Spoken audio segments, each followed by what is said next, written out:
السلام عليكم ورحمة الله وبركاته. بسم الله الرحمن الرحيم. الحديث الثاني والعشرون، حديثنا 22، أن أبي عبد الله جابر بن عبد الله الأنصاري رضي الله عنهما. أن كربو daga baban Abdullah Jabir dan Abdullah al-Ansari, Allah ya ƙara musu yarda.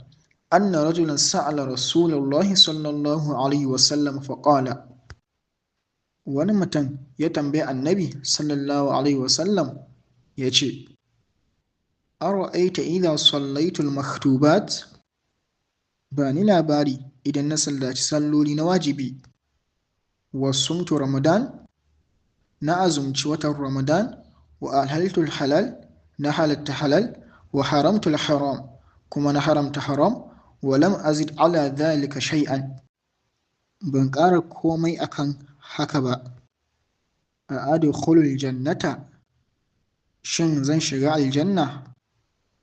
Qala na'am, sai annabi sallallahu alaihi wasallam ya ce za ka shiga aljanna.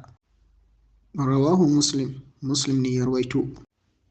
Wannan hadisin yana faɗakar da mu ne akan cewa takaituwa akan farillai yana sa a shiga aljanna.